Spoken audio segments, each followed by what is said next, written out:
¿Por qué si la rompen en Inglaterra y Portugal no salen de allí Raúl Jiménez y el Tecatito Corona? Los 49ers no arrancaron la temporada como quisieran, pero hay cosas que rescatar, las analizamos. ¿Y perdió Almeida la paciencia con los terremotos de San José? Hola, ¿qué tal? Buenos días, buenas tardes o buenas noches, depende de la parte del mundo en donde nos escuchen.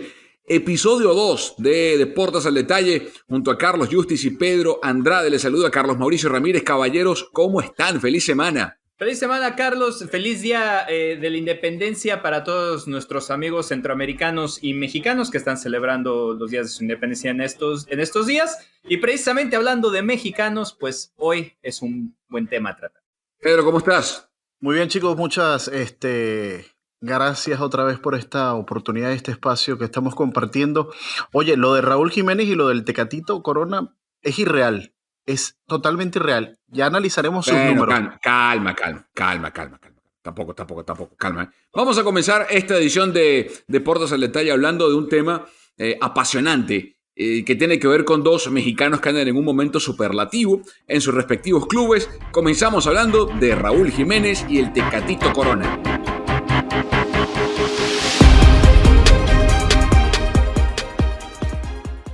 Bien, y el tema que se plantea es el siguiente. Luego de la campaña que tuvo Raúl Jiménez en el 2019-20, con todo y que fue recortada, o interrumpida más que recortada, por la pandemia, y la que tuvo Jesús Manuel Corona, el volante ofensivo / lateral derecho del Porto, uno de 26 años, me refiero al Tecatito, cerca de cumplir los 27, bueno, en enero los cumple.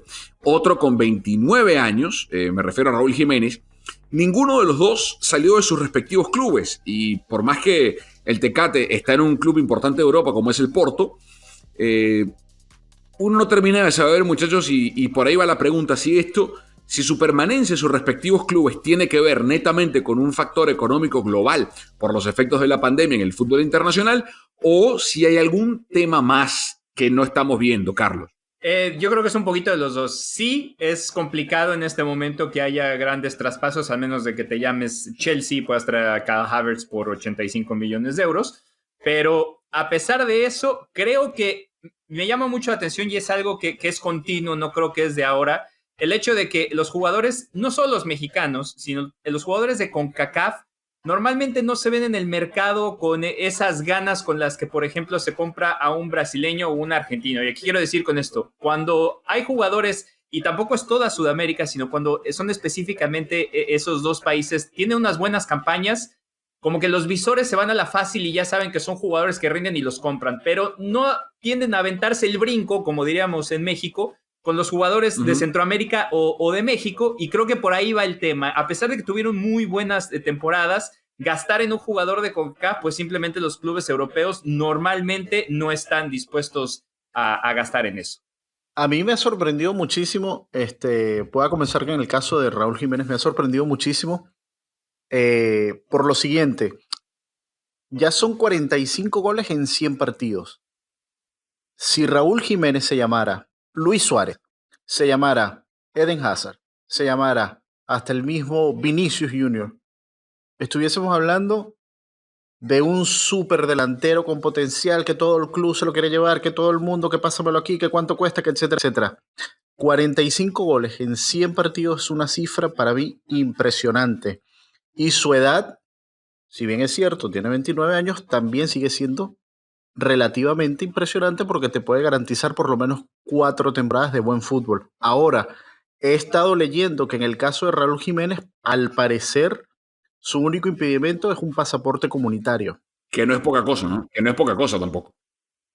Sí, que no es poca cosa. O sea, ya realmente tener un problema de pasaporte comunitario en Europa es un gran problema. Serían muy pocos los clubes que tendrían como que ¿cómo le dicen? El espacio extracomunitario para que tú puedas jugar allí. Y en la mayoría de los clubes que tienen muchísimas figuras de otros países, obviamente esas plazas están ocupadas. Creo que eso es el primer punto. En el caso del Tecatito, lo conversaba en alguna oportunidad con ustedes, la ficha le subió por el gran nivel que ha demostrado. Sí, está a 30 millones, pero mercado post pandemia, creo que a lo mejor 30 millones serían muy pocos los clubes que a lo mejor puedan tener esa capacidad de inversión a un jugador como el Tecatito. Que para mí la primera opción y la única que yo veo viable si él tuviese que salir y dejar Portugal sería caer en España en el Sevilla. Yo hice este ejercicio y bueno, y Pedro dice caer en el Sevilla como si eso fuese algo malo. El Sevilla es el 6 veces campeón de la Europa League y es uno de los equipos candidateados para mí a pelear por la Liga Española con el desbarajuste que trae el Barça y con la inconsistencia del Madrid. Yo no veo como algo negativo aterrizar en el Sevilla, pero entiendo lo que quiere decir, que bueno, a lo mejor no es un equipo, eso, el Barça o el Madrid o el Chelsea o qué sé yo, ¿no? Pero yo estaba repasando los principales fichajes de este verano, ¿no? El fichaje más caro hasta ahora en el mundo fue el de Kai Havertz por el Chelsea, que costó 80 millones de euros. Havertz hubiese costado el doble probablemente si no hubiese llegado la pandemia, porque andábamos en esos rangos, en esas cifras ya francamente congelantes, asombrosas, los 222 de Neymar y por ahí van las cosas, los 160 y pico.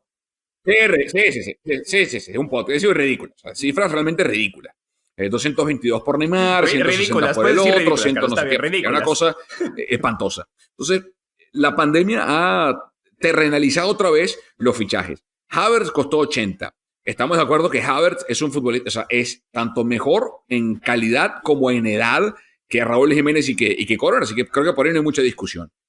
Luego, Arthur costó 72 millones, pero ese es cómo lo tasó el Barça, porque al final fue realmente un intercambio de jugadores. Pjanic más 10 millones por Arthur, así que el desembolso real del futbolista no fue esa cifra. Luego están los 53 millones de euros que pagó el Chelsea por Timo Werner, y decía, creo que fuiste tú, Charlie, que hablaba de eso, del Chelsea como el gran equipo que desembolsó la mayor cantidad de dinero y eso tiene una explicación. Leroy Sané le costó 45 millones al Bayern Múnich, un precio bastante accesible por un jugador del talento de Sané y de 24 años. Y luego está, por ejemplo, Achraf Hakimi le costó al Inter apenas 40 millones por un futbolista de 21 años que puede ser lateral derecho o volante de contención. Donny van de Beek costó 40 millones de euros. Giovanni Lo Celso le costó 32 al Tottenham, proveniente del Betis. Entonces, digamos, no ha habido una gran contratación. Y si se ven las edades de esos futbolistas, Lo Celso tiene 24, Ferran Torres le costó 23 al City y tiene 20, Van de Beek le costó 30, casi 40 y tiene 23. O sea, son jugadores muy jóvenes los que se fueron por montos muy altos y que no están en ese... digamos, el más caro fue Icardi en su momento cuando fue traspasado al PSG por 50 millones de euros. Pero fíjense, Hakimi 21, Havertz 21, Werner 24. O sea, ya las edades de tanto Corona como Raúl Jiménez están avanzadas. Y yo lo que siento es que ni Wolverhampton ni Sevilla dijeron, a ver, ¿cuánto nos van a dar por mi principal goleador y en el caso del Porto, el más valioso de la Liga NOS? Si no nos van a dar más de esto, ni siquiera vamos a escuchar ofertas si es que llegaron algunas, porque se dijo que al Porto le llegó una del Inter, una del Chelsea, una del Sevilla, que estoy seguro no fue por este monto ni de chiste. No porque no lo merezca el Tecate, sino por el análisis de mercado que hacemos, ¿no? Ahora, yo voy a poner otro ejemplo donde creo que también viene a colación. Vemos el caso de Rodrigo, que llega al Leeds por 30 millones de libras esterlinas, y Rodrigo tiene 29 años. Está bien, es un jugador considerado en Europa, es español, es seleccionado nacional, lo que quieras. Pero de todas maneras, creo que sigue habiendo ahí un componente. No tenían que ser esas cantidades, podía haber sido mucho menos, pero según tengo entendido, más allá de la cantidad que estaban esperando pagar, en realidad nunca hubo una oferta sólida de algún equipo. Entonces el equipo podía haber sondeado y decir, bueno, Raúl Jiménez tiene 29 años, va a cumplir 30, no lo voy a comprar en 50 millones de euros, lo voy a comprar en 15 o en 20, un número ahí en medio para poder negociar, pero ni siquiera llegó esa transacción. O sea, nunca se llegó realmente a negociar la salida ni de uno ni del otro, y creo que ahí es donde causa cierta expectativa el hecho de que no puede ser que un jugador que la rompió, por así decirlo, en una temporada probado en Europa, porque además en el caso de Tecatito Corona ya tiene muchos años en Europa, estuvo con buenas temporadas en Holanda, ahora ha tenido buenas temporadas en el Porto, esta en particular que fue espectacular. y aún así no hubo real una oferta sobre la mesa. Y a mí eso es lo que me llama más la atención. Más allá que si podemos hablar de números, que si pueden ser traspasos grandes o chicos, o al final se cayeron las contrataciones, eso ya es otra historia. Pero el hecho de que no hubiera ni siquiera un interés real de un equipo cuando tienes al mejor jugador de la liga es lo que me parece realmente extraño, sobre todo una liga que está acostumbrada a exportar jugadores.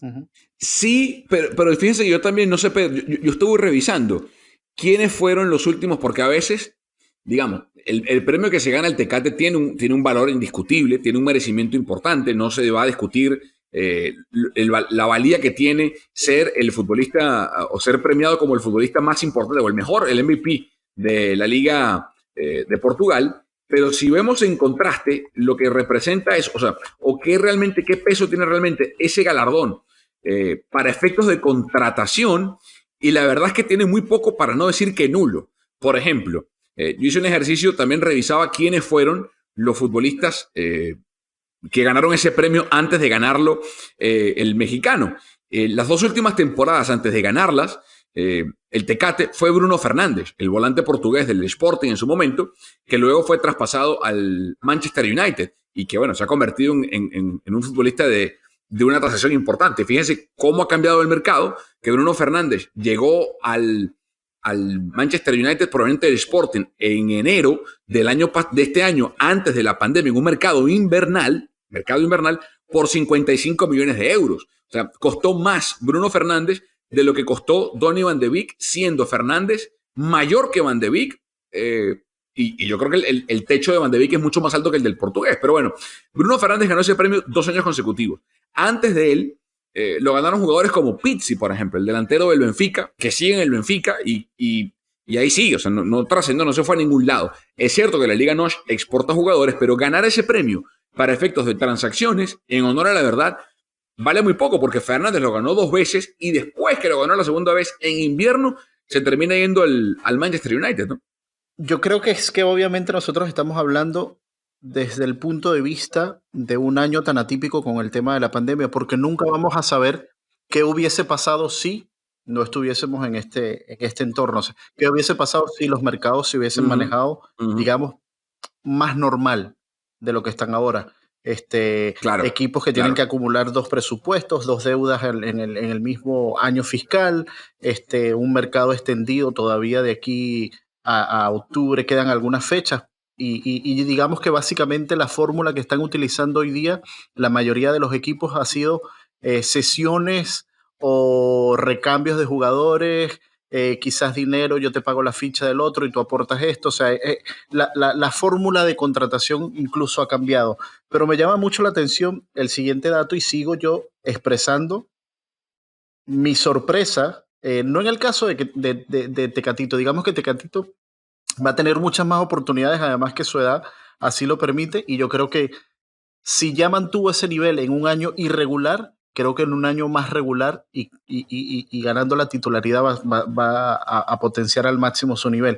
Pero fíjense esto en el caso de Raúl Jiménez, que para mí yo no sé si sea un tema de quizás el equipo en el que juega, porque convertir 45 goles, ¿con quiénes están a tu lado? O sea, ¿quiénes son tus compañeros de juego? Yo creo que no los conoce, o sea, la mamá, la tía y los primos, con el debido respeto. ¿Pero de qué? ¿De Wolverhampton? Sí, de Wolverhampton. No. Un equipo de media tabla para abajo en la Premier y que sobrevivió ahí cerrando los dientes y apretando las manos. Pero Joao Moutinho, o sea, no, ya va, o sea, tampoco. Rui Patricio es el portero de la selección de Portugal, es el portero del Wolverhampton. O sea, tampoco. Bárbaro. Bueno, Pedro, pero no me digas que es el Brighton en Hove Albion o que es el Crystal Palace. O sea, hoy media Europa se está salivando por la mitad de los jugadores del Wolverhampton. Matt Doherty se fue al Tottenham después de ese partido. O sea, Adama Traoré lo quiere media Europa. O sea, tampoco. Adama Traoré lo necesitamos en otro equipo. Pero ¿ves? Entonces, es que si sabes quién es. Dani Podels y Diego Jota no tienen tampoco como un gran cartel al punto de Pedro. Bueno, pero Diego Jota, pero juega en la selección de Portugal. O sea, digamos, no estamos. Lo que digo es un equipo de media tabla para abajo. Y eso resalta mucho más lo que ha hecho Raúl Jiménez. Para mí, desde mi punto de vista, eso sí. Resalta mucho más lo que ha hecho. Oye, tú tuvieses al lado los jugadores que tienen no digamos Liverpool, no digamos Chelsea, pero digamos que juegas en el Arsenal, digamos que juegas, incluso, no vería mal el Leeds United, que no tiene, pero absolutamente ninguno conocido, pero su estilo de juego con Bielsa y Raúl Jiménez sería sensacional. Fíjate, 45 goles, y adivina quién es el máximo goleador mexicano en la liga inglesa de todos los tiempos. El Chicharito. El Chicharito Fácil. con 53, Claro. 53 goles. Raúl Sí, pero Jiménez mira, en 2 años ha hecho muchísimo más de lo que hizo el Manchester, de lo que hizo, perdón, Chicharito del Manchester. Ojo, sé que no jugó mucho tampoco, pero estabas en el Manchester. yo les hago una pregunta. ¿Qué importancia creen ustedes que tiene para la carrera de un futbolista su representante o su agencia de representación? Muchísima. A mí me contaba un amigo futbolista que él estaba, por ejemplo, en este caso, él jugaba en la Liga MX. Y resulta ser que el representante con el que estaba eran los representantes más conocidos dentro de la liga, pero en la posición en la que él jugaba, había 3 o 4 jugadores que además 2 de ellos eran seleccionados mexicanos. Entonces, ¿qué pasa? Cuando llega el representante tiene una cartera grande de clientes, entre más grande el representante, más clientes tiene, y resulta que vendía primero, obviamente, a los que le iban a sacar una comisión mucho más grande. Entonces va primero por todos los que son seleccionados nacionales, y luego los que tienen más cartel. Y va de ahí en posición en posición. Ahí voy. Entonces, uno acaba Ahí siendo voy. el de abajo en la lista. Ahí voy. Yo creo que hay una mezcla de factores. Primero, la pandemia ciertamente pegó, tuvo un impacto, afectó indiscutiblemente el mercado del fútbol mundial. Segundo, las edades de los dos, tanto del Tecate como de Raúl Jiménez, por más que son jóvenes, porque Raúl tiene apenas 29 y hoy tener 29 hoy no es igual a tener 29 en el 2010 o en el 2000 o en el 99, en el 90. ¿No? Las edades en el fútbol se han ido estirando, en el deporte global en general. Pero yo creo que también en este caso, muchachos, no sé qué les parece esta teoría. La representación de ambos jugadores, yo no sé si tiene el suficiente peso en Europa para, indistintamente del rendimiento que tengan el Tecate en el Porto y Raúl en el Wolverhampton, llegar a ciertos clubes, porque las influencias de futbolistas también van de la mano con sus agentes, y si no, pregúntenle a Nicolás Anelka o a Zlatan Ibrahimovic Sí, o a Thiago Motta, y eso por pasa muy ejemplo. seguido, es algo que pasa muy seguido. En el fútbol latinoamericano es muy común que un mismo representante, que nosotros le decimos promotores, un mismo representante tenga varios jugadores dentro de un mismo club. De hecho, a veces los clubes se respaldan en uno solo. En este caso, pues tiene lógica que con el nombre, ¿no?, que tiene Jorge Méndez y sobre todo teniendo a Cristiano Ronaldo en su cartera, pues se pegaran con Gestifute para poder estar en este caso. Y ahora no será al revés, más allá de que el agente siempre, en teoría, vela por los intereses del futbolista, porque también sabemos de la relación entre Jorge Méndez y Nuno Espíritu Santo y el Wolverhampton, sacarle en esta temporada de vacas flacas a Raúl Jiménez al Wolverhampton, deportivamente hablando, luego de que vendieron a Doherty, representó un golpe importante para el equipo, porque, vende a Raúl Jiménez por, no sé, 30, 40 millones de euros. ¿A quién ficha el Wolverhampton por esa cantidad de dinero para suplirlo y que el equipo no se despedace, no se desplome? Digo, me queda claro que a Jorge Méndez le debe importar muy poco, para no decir nada, la estructura deportiva del Wolverhampton, pero sí es cierto que tiene una cartera importante de representados allí y pues tampoco querrá que el barco naufrague, ¿no? Pero yo creo que va más, digo, yo sigo pensando que lo que me llamó la atención es que no hubo una oferta como tal, por eso queda Raúl, por eso en algún momento le dicen, ¿sabes qué? Quédate, mejor sigue, estás en un muy buen lugar, ¿para qué trato de sacarte? O sea, si no hay un equipo que te está ofreciendo todas las condiciones para llegar como estrella o como titular o para estar cómodo, si yo tengo que ir a venderte para salir, pues entonces ya no es negocio para nadie, porque se desploma el Wolverhampton, no sabes cuánto te van a dar en la ficha, y Raúl a lo mejor acaba en un equipo donde, como el técnico no lo pidió, sino que se lo fue a forzar el promotor y todo, acaba no jugando. Entonces, creo que parte de eso es porque Raúl acaba quedándose en el Wolverhampton. Y repito, mi punto más grande es que después de todas estas historias que se hablaron, el hecho de que ningún equipo dijera, bueno, vamos a tentarlo, vamos a hablar, y ya después se cayera el fichaje, que eso pasa muy seguido, eso es lo que más me llama la atención. El pasaporte mexicano pesa en Europa, Carlos. No, para mí no, y no solamente el pasador mexicano, creo que otros casos que podemos ver casos como lo que pasó a Brian Ruiz, que tuvo siempre no pudo dar el salto de calidad a pesar de que era tremendo futbolista. Lo vimos con el mismo Keylor Navas, que a pesar de que sí estuvo en el Madrid y fue muy importante, al final sale por la puerta de atrás. O sea, los pasaportes de la CONCACAF no tienen el mismo peso en Europa, eso es una realidad. Y por más que tratan de abrirse puertas, también hay que pensar un poquito que esa mentalidad, pues de a poco tiene que ir cambiando y va a ir cambiando conforme los futbolistas les vaya yendo bien, con estas pocas puertas que se van abriendo, como por ejemplo el caso del Atlético de Madrid, que está aliado con el San Luis, y es que llegan a sacar un jugador, el Betis, que ya ha volteado a ver a México en un par de veces, el Ajax, que parece que está teniendo relaciones. En ese tipo de cosas es donde puede ir cambiando de a poco, pero por el momento ninguno de los pasaportes de CONCACAF creo que tiene un peso importante en el fútbol europeo. Sí, yo creo que hay varios factores. Primero que ¿cuál ha sido el rendimiento real, consistente de jugadores de CONCACAF en Europa? Y puede ser, o sea, es el tema de si no rinden porque no les dan chance o no les dan chance porque no rinden, ¿no? Hay nombres que están muy marcados, por ejemplo, Hugo Sánchez, Rafa Márquez, en el caso de futbolistas mexicanos, el propio Javier Hernández, por más que mucha gente se burle o diga que lo del Chicharito es más mercadotecnia o televisión, para mí la carrera de Javier Hernández en Europa es incontestable, es incuestionable, pero sí que después, en el caso específico de los mexicanos, después de estos tres, el salto a la siguiente camada de jugadores de ese país que hayan rendido en Europa es considerable. Por más que ya Raúl se está acercando, Jiménez me refiero, y el propio Corona se están acercando a lo hecho por de pronto Jiménez, de Chicharito, de Hernández, creo que están todavía lejos de llegar al nivel de Rafa Márquez y ni hablar del de Hugo Sánchez.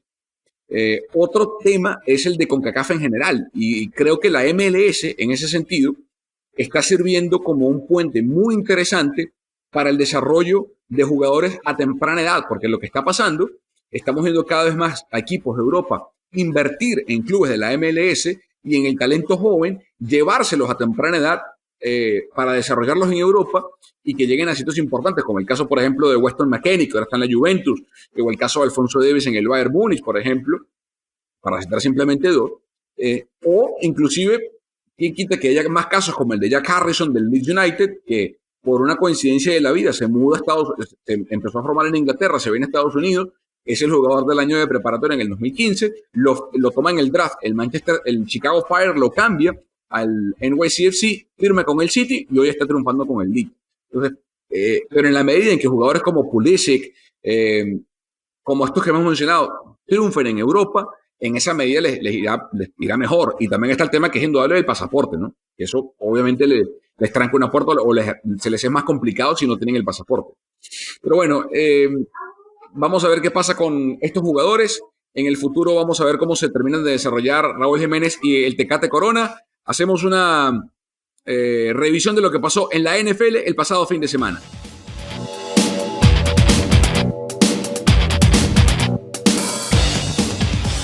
Bueno, no fue el comienzo que se esperaba de los 49ers, muchachos. Perdió un partido increíble contra Arizona 24-20 y había cosas que se podía esperar con las lesiones de jugadores importantes en el equipo de Kyle Shanahan, sin pretemporada. Es cierto que, bueno, otros equipos se vieron un poco mejor, especialmente Kansas City, pero la verdad es que no fue el comienzo esperado, muchachos. Pero aún así creo que estaba en el presupuesto. Tal vez tú y yo lo hablamos en algún momento antes de que empezara la campaña. Arizona era un equipo que se había reforzado bien. Obviamente la llegada de Andrew Hopkins lo vimos, es un cambio brutal en el equipo.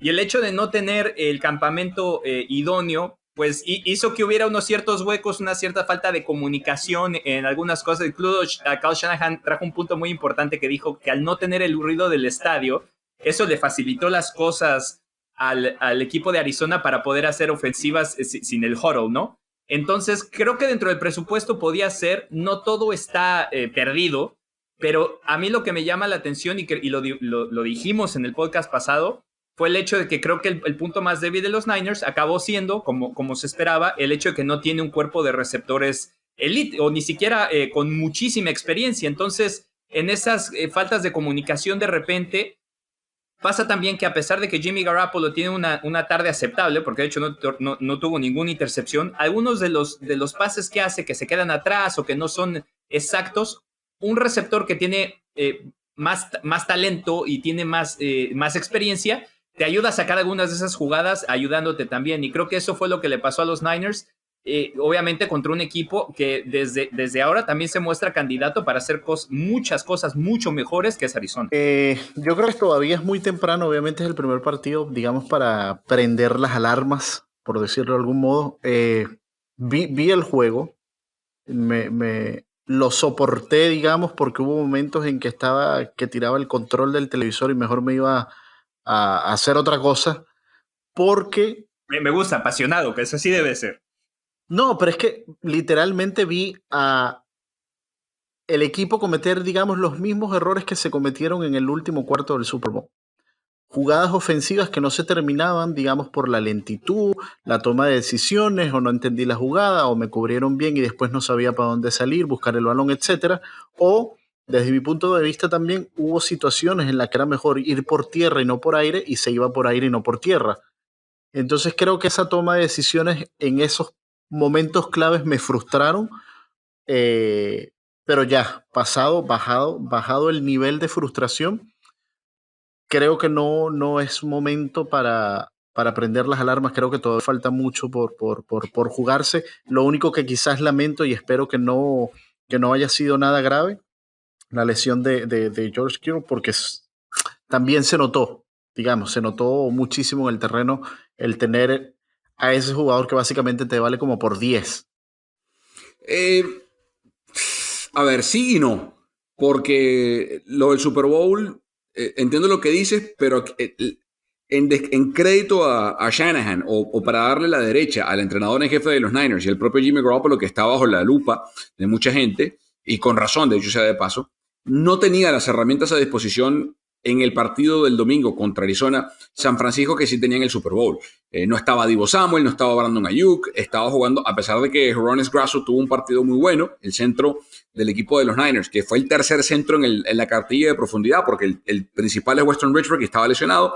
Ben Garland, y que fue el segundo centro del año pasado, tampoco pudo uniformarse, tuvo que recurrir a Hroniss Grasso, que sí tiene experiencia en la NFL, con equipos como Chicago, por ejemplo, o los Dolphins, pero o sea, no es el centro principal del equipo. Insisto, estaba en la práctica, en el practice squad el sábado, y lo subieron a última hora para el partido porque no tenía centro. Kyle Shanahan, y lo que dice Pedro, la lesión, el golpe de Buda Baker a la rodilla de George Kittle terminó por trastocar los planes, porque hasta ese momento no tenía respuesta para dar la cerrada la defensiva de Arizona. Entonces, esas tres cosas para mí atentaron. Pero antes de que todo eso pasara, o inclusive pese a la presencia de Grasso, que tuvo un buen partido, insisto, y a la ausencia de Divo Samuel y de Brandon Ayuk, San Francisco tuvo para matar el partido en la primera mitad. Hay una virtud de Arizona que es el bloqueo de la patada de despeje de Mitch Wisnowski. Eso cambia la dinámica del partido, porque San Francisco estaba 10-0 arriba, luego esa patada bloqueada le queda para el touchdown de Kyler Murray a Chase Edmonds, se pone 10-7. Ese es un punto de inflexión. El otro es la jugada en 4th y 1, donde no puede anotar San Francisco. Tiene que anotar San Francisco en 4th y 1 sí o sí, o sea, como sea. Y en ese momento Kittle no estaba todavía lesionado y se perdona Arizona. El otro punto de inflexión para mí es esa, la lesión de Kittle, que tiene un componente que es el mal pase que le da Garoppolo, porque si ese pase va al pecho de Kittle, tenía bloqueadores por delante, iba a quedar mano a mano, si no me equivoco, con un esquinero, con Dre Kirkpatrick, el esquinero que llegó desde los Bengals este año a Arizona, y sabemos lo que le iba a pasar al pobre Kirkpatrick si le tocaba enfrentarse al camión sin frenos de George Kittle. Entonces, esas tres cosas para mí se juntaron, y Arizona jugó bien en la segunda mitad. También fallaron 2 goles de campo, eso es cierto, hay que sumárselo a la cuenta hipotética, por así decirlo, de los Cardinals, pero yo creo que no hay que entrar en pánico. El equipo hizo un movimiento, esto lo estamos grabando el martes, el equipo hizo un movimiento al traer a Mohamed Sanu, un receptor veterano de 31 años de edad, lo conoce bien Kyle Shanahan del año que estuvieron juntos en Atlanta, cuando la carrera de Sanu despega a un nivel diferente, más allá de que tenía compañeros de élite en ese momento en Atlanta como Matt Ryan o como el propio Julio Jones, que le quitaba la presión, le quitaba atención, fue un jugador de la Universidad de Rutgers que fue tomado en el draft del 2012 por los Cincinnati Bengals, pobrecito. Y pues ahora, y de hecho el año pasado lo quería.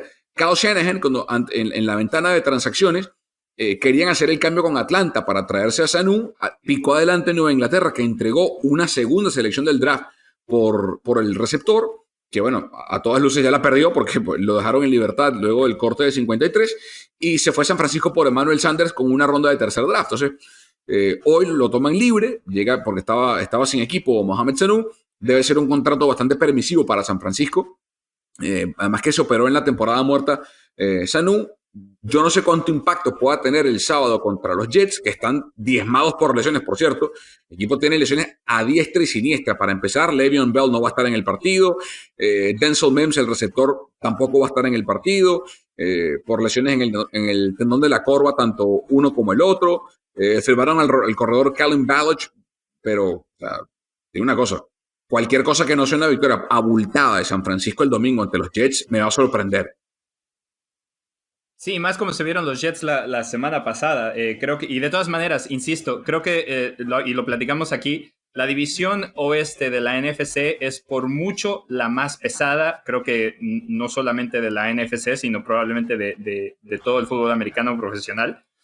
Y San Francisco tampoco se vio mal. Lo único es que, y eso es lo bueno de que pase tan al principio de la temporada, te pone esas banderas rojas, ¿no? Que les decimos en las cosas que hay que mejorar, porque al final de cuentas vimos que los Cardinals van a ser un equipo muy competitivo y eventualmente, sí, los partidos contra los Jets, por ejemplo, van a llegar y seguramente los vas a ganar, pero por algo le están diciendo que es el tour de la venganza, ¿no? Entonces, los Niners siguen pensando que tienen que llegar a los playoffs y seguir avanzando, entonces por eso cuando te enfrentas a un equipo muy complicado con un muy buen quarterback como lo es Kyler Murray, cuando tienes a receptores que son de élite como lo es DeAndre Hopkins, tienes que poder sacar los resultados. Entonces, estoy de acuerdo que las alarmas no se tienen que prender, es un resultado apenas de la semana 1.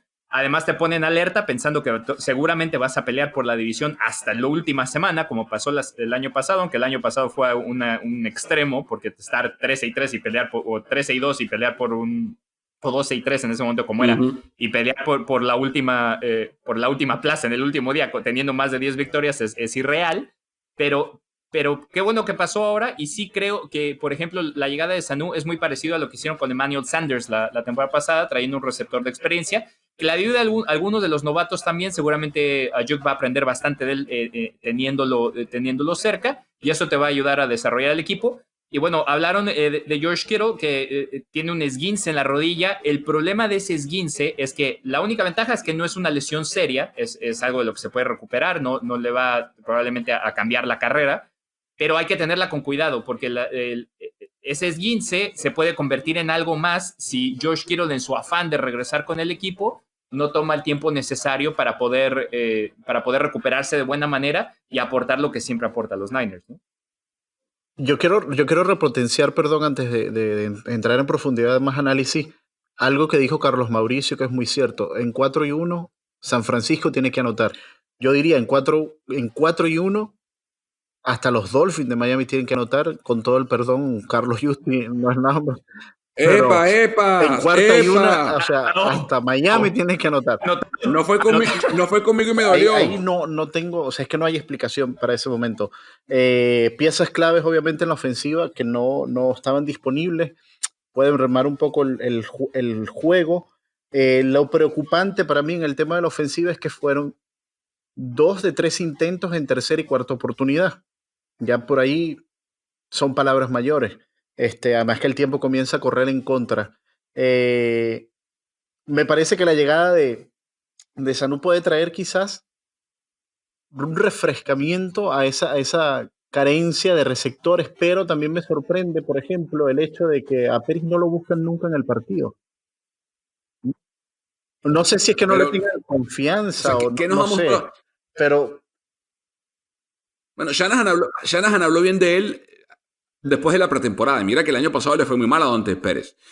Pero es que también hay una realidad. O sea, si no tienes otros receptores que te abran pasillos o que te generen preocupaciones en otros lados, Donte Pérez no es un número 1. Trent Taylor no es un número uno y Kendrick Bourne no es un número uno. Entonces, si no tienes un receptor de peso que te obligue a los esquineros del equipo rival a doblar, las responsabilidades defensivas del equipo rival en secundaria se hacen muy fáciles. Entonces, o sea, creo que decir que porque no se buscaba Don Pérez, si Raheem Mostert convierte en 4-1, el juego está 17-7 y es otra cosa. Si Kendrick Bourne en el pase de Garoppolo a la zona de anotación ataca el ovoide en vez de esperar, una de dos, o saca pass interference en la jugada de Patrick Peterson, el esquinero de los Cardinals, que es una jugada defensiva muy buena, pero si Bourne es vivo, él ataca el balón porque él fue, si vemos la repetición, él retrocede buscando el pase y en ese retroceso se lanza Peterson sin verlo al ovoide y lo desvía. Si Kendrick Bourne se planta y corre hacia la pelota, choca de frente con Peterson y le sentencian interferencia defensiva sí o sí, se los prometo. O, en el mejor de los casos, atrapa la pelota y es touchdown y estamos teniendo otra conversación. Yo creo que no hay que exagerar. Garoppolo no tuvo un buen partido, tampoco fue un desastre. Lo vi mucho más seguro en cuanto a la toma de decisiones de los pases. No tiró pases a zonas comprometidas, más allá de la intercepción que terminó siendo bien anulada por interferencia defensiva.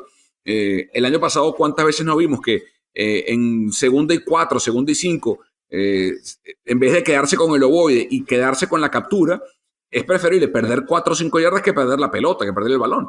Garoppolo a veces sentía la presión y soltaba un pase donde no debía hacerlo, que terminaba con una intercepción. El domingo prefirió quedarse con el ovoide, con la pelota, y ser capturado antes de poner la pelota en una zona comprometida. Entonces, vimos al menos un desarrollo. Yo al menos vi un desarrollo en cuanto a la toma de decisiones en ese sentido. Faltan otras, evidentemente. El domingo se gana, ¿no, muchachos? Contra los Jets. Sí, debe de, después, sobre todo después de ver la primera semana, porque también esa era una incógnita que teníamos, ¿no? O sea, lo vimos, por ejemplo, con el equipo de Washington. Nadie esperaba que le fuera a sacar el resultado a los Eagles. Los Eagles se perfilaban como uno de los favoritos. Nadie esperaba que los Rams le ganaran a los Cowboys. Eran resultados que estaban ahí, que uno no sabía. Pero yo creo que después de ver lo que pasó en la semana 1, sí, definitivamente los Niners, aún con estos pequeños hiccups, como les dicen en inglés, estos pequeños errorcitos que hay que ir cubriendo, se tienen que llevar la victoria. Y yo estoy de acuerdo contigo. Creo que Garoppolo, de hecho, no es un partido malo. 259 yardas, sin intercepciones, con 2 touchdowns por aire. Son números bastante decentes. Las 2 veces que rifó el balón fue esa que la interferencia de pase le salvó la jugada, y la otra, esa de Patrick Peterson, que acaba pegándole en el casco. Fue las únicas veces que tiró el balón a donde saliera, en teoría. Entonces creo que hay una progresión buena, y ojalá Divo pueda regresar en algún momento. Ojalá se recupere Kiro, y ya creo... Yo no sé, chamo, yo no sé. A mí lo de Divo me preocupa, Carlos y Pedro, porque esa fue la fractura que tuvo el año pasado. Es una Jones fracture en el pie, la que tiene Kittle. Es la misma fractura. Digamos, las fracturas son diferentes una de otra, pero es el mismo tipo de fractura, a lo que voy. El Jones fracture que tuvo Trent Taylor, que el año pasado lo mantuvo fuera todo el año, y dijo Shanahan el lunes que en vez de mejorar, Divo en la semana empeoró, que sintió más dolor. Sí. Entonces, yo no sé, a mí esa lesión me preocupa. Sí, de hecho las dos, te digo, me parece complicado por eso decía, ojalá que regrese. Era más de esperanza que una realidad. Y lo mismo, que puedan cuidar a Kittle y que el esguince no sea tan fuerte para que tenga que descansar probablemente a lo mejor una jornada o 2 y poder regresar. ¿Cómo queda el juego del domingo, Pedro? Debería quedar, yo creo que un 17-7 más o menos. 17, fácilmente. ¿Tan poquito? Fácil. Ok. Sí. Sí, porque también acuérdate que todavía tenemos dudas de quiénes van a regresar para el domingo. Hoy, creo que fui hoy que leí que por lo menos el novato del draft, Ayuk, podría estar disponible para el domingo, según Shanahan, pero igual. George Kittle es incógnita, ya hablábamos de Divo Samuel. La gran ventaja que vamos a tener es que Le'Veon Bell está lesionado por los Jets y va a estar desaparecido por un gran rato, lamentablemente para ellos, porque era, digamos, que lo único interesante que podría verse en ese equipo esta temporada, y lo pierden. Un punto aparte, esto no tiene que ver con el análisis de juego, ni mucho menos. Un punto aparte que yo quisiera destacar en este podcast porque me pareció un hecho súper aplaudible de los 49ers como organización en contra del racismo. No sé si se enteraron que en el partido pasado hubo algún incidente con un jugador de los Cardinals de Arizona donde hubo No, un aficionado por redes sociales le dijo cualquier cantidad de barbaridades a Buda Baker que no tiene ningún tipo de perdón ni justificación, y el equipo ha dicho a través de su presidente Jet York que lo van a vetar del estadio y de actividades del equipo. Increíble, sí, eso es súper increíble porque eso es lo que tenemos, digamos que como deportes y organizaciones deportivas no somos exentos de la sociedad y eso es algo que hay que reconocerles de verdad y les aplaudo enormemente desde aquí el gesto. Era algo extradeportivo pero que quería ¿Cómo queda el juego, Carlos? Ustedes. Yo creo que los Niners quedan dentro de esa misma realidad de los veintitantos puntos y sí, definitivamente creo que van a mantener a los Jets por debajo de las dos anotaciones. Pero dime un marcador, ¿qué es veintitantos? Ah, bueno, ok. Del 20 al 29. Sí, entre 26 y 29. Pero, no, bueno. van a quedar 28 a 14. Para que sea facilito. 28 a 14. Ok. San Francisco va a ganar el domingo. A ver, 7 por 5, 35. 35, 38. 38 a 10. Y soy generoso con los Jets. 38 a 10. Y estoy siendo generoso con los Jets. Los platos rotos de los Cardinals lo van a pagar los New York Jets. En eso sí estoy de acuerdo. Ahora ya los 35 ya veremos. Bueno. Cerramos esta edición. Pero los 10 te los doy. Ok. Cerramos esta edición de Deportes al Detalle hablando de la Major League Soccer.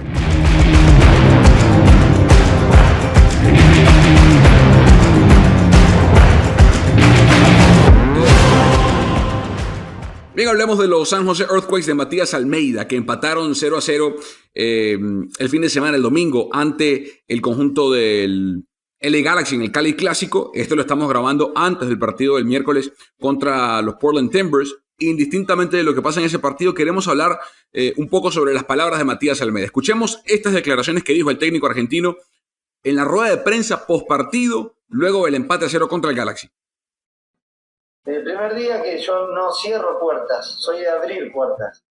Y para recibir crítica, quiero recibir crítica, pero que vean a qué entrenamos. Más allá que sea un entrenamiento, que sean dos. Están invitados. El partido pasado jugó el primero contra el último y se vio reflejado que fue el primero contra el último. Entonces lo que buscamos nosotros es ser reales, no mentirnos, no mentir. Y sí, cuando las cosas van bien, es porque los chicos tienen esta actitud, estas ganas, esta energía, pero realmente se hace difícil y es real no entrenar y jugar cada 3 días. Con viajes, un día entrenamos, otro día no podemos entrenar porque hay humo. Son, digamos, factores naturales que están afectando a muchos, pero a este equipo lo afecta de verdad porque necesita entrenar, pero es esto lo que hay. Y lo aceptamos, buscamos la vuelta para mejorarlo, pero se ve reflejado en la realidad. Hoy dejaron todo, terminaron los jugadores muy cansados, y ahora hay que ver cómo se recuperan y quién llega para el próximo partido. Quien estudia fútbol debe saber, antes de opinar, que entrenando un día o dos a la semana es realmente muy difícil. Eso no significa que sea una excusa. Bueno, Carlos, Pedro, un Matías Almeida notablemente incómodo, yo diría hasta molesto, por cierto sector de la crítica de la prensa acá en el área de la Bahía, que ha sido crítico con Almeida, con su planteamiento, con el sistema. Inclusive hay algunos colegas que plantean que el sistema es obsoleto, que es arcaico, que no tiene cabida, que la liga lo descifró, y se notó francamente molesto. Habla, un detalle, Almeida en las declaraciones invita a los periodistas a ir a las prácticas y, digamos, los periodistas hoy en día no estamos yendo a las prácticas no porque no queremos, sino porque no se puede, porque por el COVID-19, desde que empezó la pandemia y desde que se abrieron los entrenamientos para el equipo de San José, ningún periodista que cubra la fuente, como el caso de Carlos, mi caso, el mismo Pedro, podemos ir a cubrirlo. Insisto, no porque no queremos, sino porque no podemos. De hecho, durante esa conferencia de prensa de Almeida, yo le escribí un mensaje de texto a Jake Pisani, el director de comunicaciones de los Quakes, para verificar si efectivamente podíamos ir a los entrenamientos, y me respondió que no, que simplemente por ahora no se puede. Y no fue una invitación a nosotros porque, francamente, no nos sentimos aludidos con el comentario de Almeida, todo lo contrario, pero sí que es bueno explicar que si no hemos estado yendo a los entrenamientos nosotros es porque nadie puede hacerlo, ¿no? Sí, y además creo que pasa que Almeida, además, en este caso, a comparación como a lo mejor pasaba cuando estaba en Chivas, cuando estaba en River, aquí tiene muy ubicado quién es quién dice qué y cuándo lo dice, porque somos 6, 7, si acaso, los que siempre estamos ahí.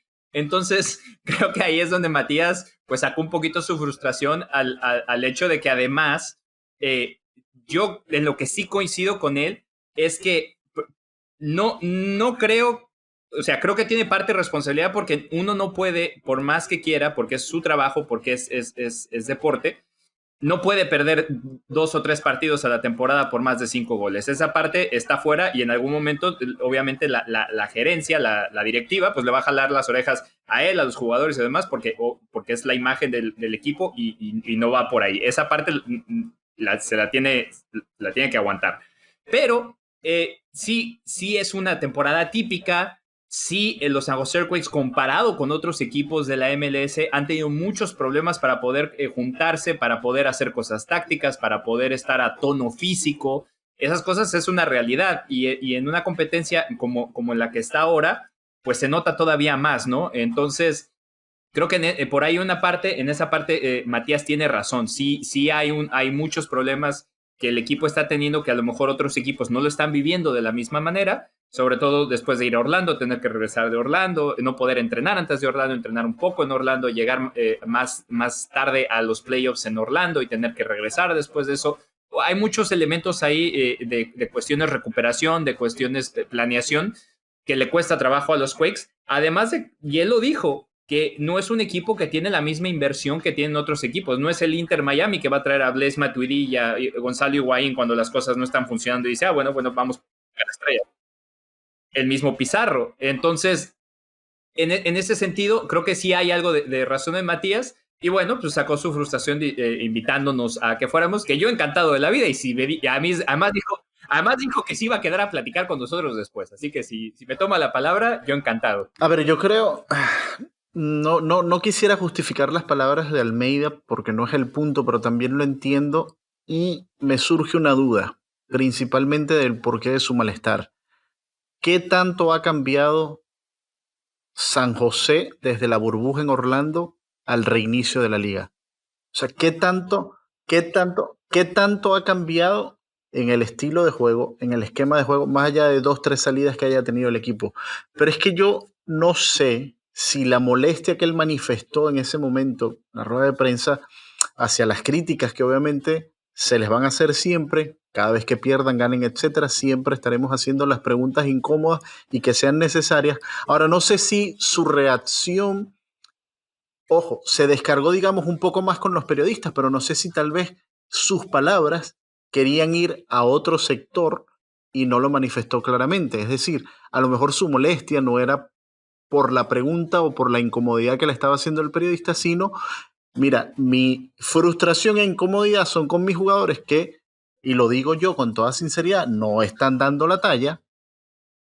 Y bueno, me tocó responderte a ti porque vienes y me la pones bombita y te la bateo de jonrón. Es la primera vez que ha tenido críticas de la prensa, la poca, la verdad, prensa que cubre a los Quakes, que yo digo creo que debería ser más, sobre todo en inglés, porque en español nosotros le damos la cobertura, le damos bastante cobertura a los Quakes, de hecho más que la mayoría de medios, incluso en inglés, en el área de la Bahía. Pero hay varias cosas. Es la primera alcabala que está atravesando Almeida de presión en San José y se nota porque hemos, si no me equivoco, Carlos, yo he ido a todas las ruedas de prensa, o si no estoy yo, estás tú. O sea, en Telemundo hemos cubierto todas las ruedas de prensa de Almeida desde que llegó al área de la Bahía, absolutamente todas. Y es la primera vez que se le ve así, que se le ve con retador, molesto, incómodo con las palabras de un sector de la prensa. Insisto, yo no me sentí absolutamente aludido, que no viene al caso, ¿no? Pero y estoy seguro que Carlos tampoco y Pedro menos, ¿no? Pero hay realidades que no se pueden esconder. Una, tiene argumentos Almeida para extradeportivos para para justificar el bajo rendimiento de su equipo. En primer lugar, el plantel no es lo suficientemente extenso y siendo totalmente sinceros, no es lo suficientemente talentoso para competir. Eso no lo podrá a lo mejor decir Almeida públicamente, nosotros sí. Porque ese mismo plantel que tiene Almeida fue, con retoques, un plantel que antes de la llegada del argentino ganó 4 partidos. Antes de la llegada, ¿no? O sea, 4 partidos de 30 y pico. De 34, si no me falla la cabeza. Entonces, el talento no abunda, no se desborda, ¿no? Luego hay otra realidad. Un par de piezas que recomendó Almeida para el plantel no han rendido como se esperaba de ellos. El caso de Andy Ríos, el caso del Güero Fierro, el mismo caso de Daniel Vega, que tiene unas de cal, otras de arena. Tiene partidos buenos como el que tuvo contra el Galaxy, donde evitó un par de goles importantes para el equipo de Barros Esqueloto, y también tiene partidos donde él le cuesta goles a su equipo. O sea, no ha sido un arquero consecuente, consistente. Pero también es cierto que le toca una batalla cuesta arriba. Por ejemplo, los parones. O sea, entonces, ¿qué pasa? Este equipo, para rendir, necesita trabajar todo el tiempo bajo condiciones óptimas y con calendarios que le permita a la plantilla de recuperación esencial, porque no es como el Portland o como Seattle o como el mismo LAFC o hasta el Galaxy, que tienen una plantilla abundante como para que diga Matías, bueno, hoy descanso a 3 o 4, ni siquiera los convoco y no pasa nada porque tengo a 3 o 4 para meter en el plantel y se mantiene el nivel. San José no tiene esa profundidad de plantel. Yo creo que el trabajo de Matías Almeida, uno, no peligra en absoluto. O sea, estoy convencidísimo de eso. Segundo, creo que por lo que hemos escuchado en otras ruedas de prensa, Carlos y Pedro, él está tomándose este torneo con los parones y con todo lo que está pasando que le impide una consecuencia de la plantilla, lo está tomando como un filtro, y lo ha dicho, para ver quiénes siguen el año que viene y quiénes se van y punto, ¿no? Y quiénes saldrán para él poder hacer caída de mesa limpia con el roster para decir, ok, estos sí, estos no, traigo a estos, traigo a aquellos, pero sí es verdad que tiene que haber un compromiso financiero, porque de nada le sirve a Almeida limpiar la nómina y que se fichen a jugadores del mismo nivel de los que se tenía, porque para eso quedamos en lo mismo, ¿no? Y ojo, cuando uno, que es algo que en un sector de la prensa también de repente tal vez no lo sabemos expresar, cuando nosotros decimos que los jugadores no tienen un nivel óptimo, estamos hablando de jugadores que tienen un nivel óptimo para ser campeones o para competir por cosas grandes. Eso no quiere decir que sea un jugador profesional de bajo nivel.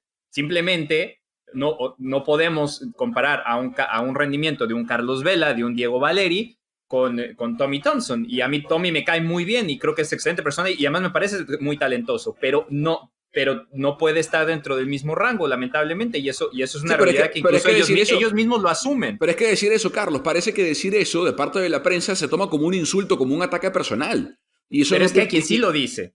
Claro, o sea, pero tú dices que jugadores, ¿dices tú o qué?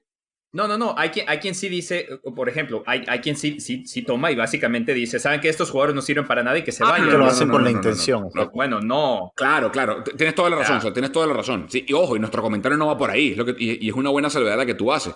Cuando decimos eso no va por ahí, simplemente, y el propio Almeida lo ha dicho, o sea, él tomó un plantel que antes de que él llegara quedó de último en la conferencia y ganó 4 partidos.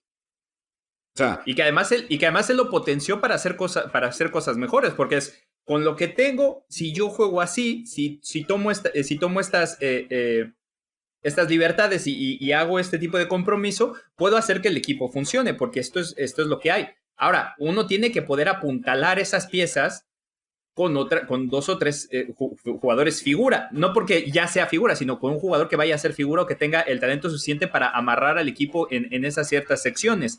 Y eso es algo que San José pues no tiene. Entonces ahí es donde se balancea y es donde digo, si hay un sector que dice que básicamente estos jugadores no rinden o que no sirven y no, al contrario, necesitan tener una inversión buena para poder tener una columna vertebral del equipo que rinda para poder competir, porque al final de cuentas ningún equipo quiere estar fuera de los playoffs. Y otra cosa, Pedro, hay hay futbolistas de esta plantel que hoy la gente les cae encima, aficionados, incluso sectores de la prensa, y como dice bien Carlos, dice que no sirven, que no es lo que estamos diciendo acá, pero que yo lo que creo es que hay jugadores que pueden rendir al máximo en condiciones ideales, que lo decía yo en mi comentario anterior, porque lo vimos en la burbuja. O sea, este plantel es el mismo que en la burbuja llegó a cuartos de final. O sea, que estuvo a 2 partidos de meterse en la final del torneo. Y que jugó un muy buen fútbol.